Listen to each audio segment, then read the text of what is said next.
Well, I wonder if we can take a look at one of the most obvious parts of our lives that maybe we don't consider that often, and that is language. When we realize, if we realize, that language was here before we were here, and then we were taught to use language. The problem is, or becomes, when we are taught to use language, we become trapped in the language. And the language is thousands of years old. So we are trapped in a system called language that was invented from knowledge, from memory of things that we'd already experienced. We began naming them or giving them symbols. That was thousands and thousands of years ago. And of course, those symbols have been changing, and what they mean has been changing. If you've heard any immigrants or any, well, American people, the black folks have their Ebonics, the Christian people have their own language. Essentially, every cliche, what is that? There's a tiny little word. What is that? Click has its own set of language so that they can recognize each other. All of that we do without realizing that language has us trapped. We are trapped in language. We don't realize that a word points. It is not a thing. It's not a fact. It's not the thing. It is a point, or a pointer, if you will. But we get all wrapped up in the words and in the argument and the fighting about the words. And then we go to war to kill and maim, to prove that our words are better than their words, or our belief is better. All of that nonsense. So, my question is this. Can we each discover for ourselves the actual meaning of words, where they are pointing, what they are pointing towards? Can we leave the word and go to what it's pointing towards and not get trapped in either one of them? Just realize, okay, that tree is a thing that we gave the name tree to, but I wonder what the tree is.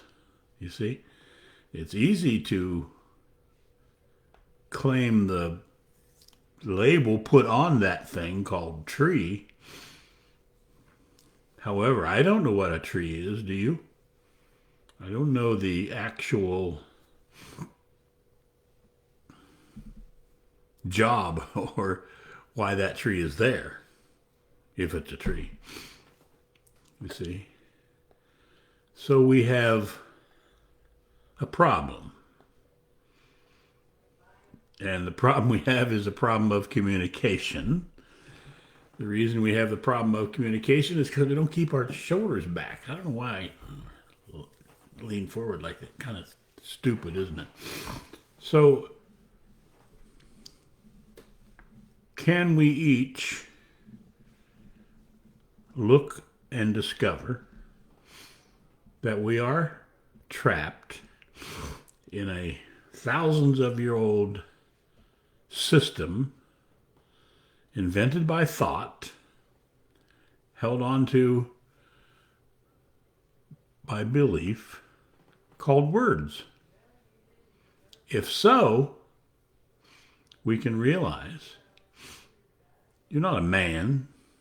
That's just a word that describes somebody who has, well, one of those little things, or big things, considering whichever you have, hanging down. And if you are a woman, you're not a woman, you're a female. That means that you don't have one of those things, or you understand, and you got something here. So, but even those things are simply descriptions for what we were born as. So here's my query, here's my question. Is it possible for us to each move through the trap of words, the trap of knowledge invented thought that then turns itself into belief, which then turns itself in, I'm right and you're wrong. This is right and that's wrong. You're good, I'm bad. You're bad, I'm good. All of those things, you see? So all of our problems, which is just one, emulate from this thing called knowledge, this thing called thought, this thing called belief. It's easy to see if we look at our Muslim countries. They are the right country. Essentially, the essence of the Muslim belief is all infidels must die. And the Muslim religion needs to be the last one on planet Earth. That doesn't necessarily mean, in the original context, that they want to kill everybody who's not a Muslim. It simply means that all of those who are not Muslim, the infidels, will die off. And then there will only be Muslimism. Of course, the Christians have their own rendition of that. And it goes on and on and on. As we know, there's 4,200 different renditions of God belief. All of them insanity. All of them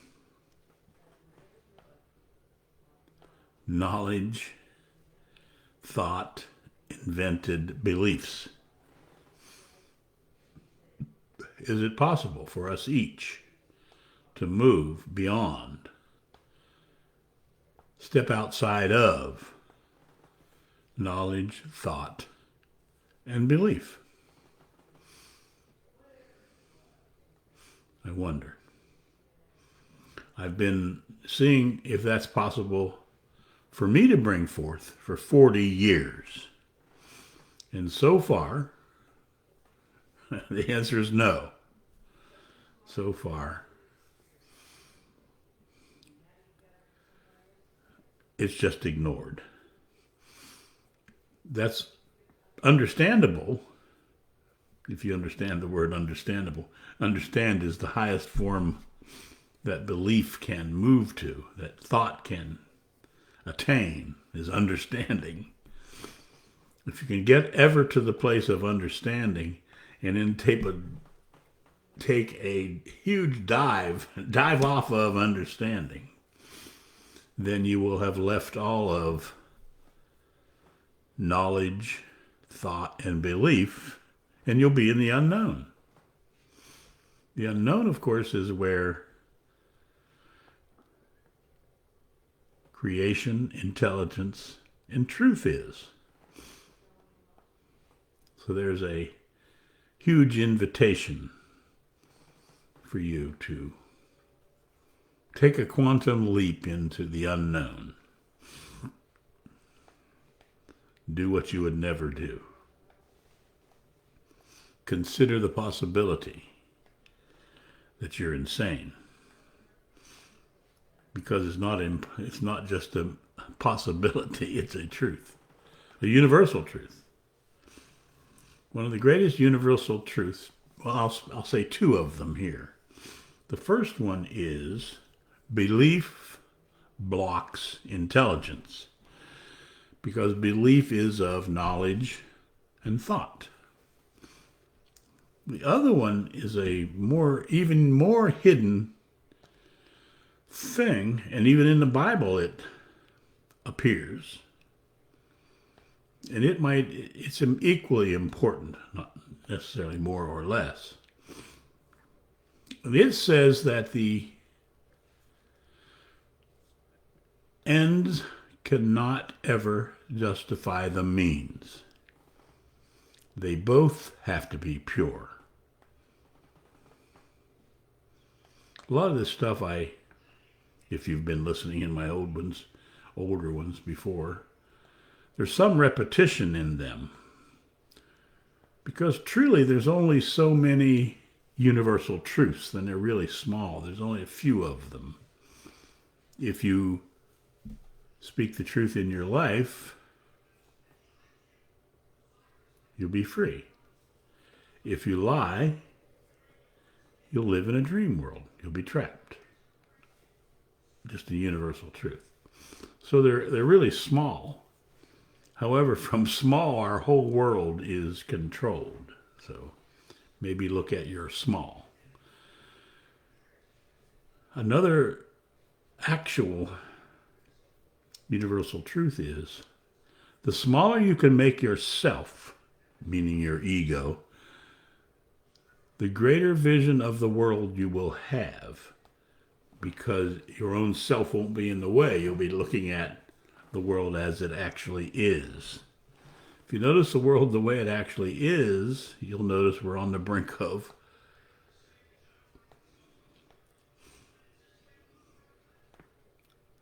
who knows, perhaps ending it. But keep in mind, ending it has a lot of possibilities. It might mean ending the insanity of belief. It might mean the ending of thought. It might be the ending of knowledge.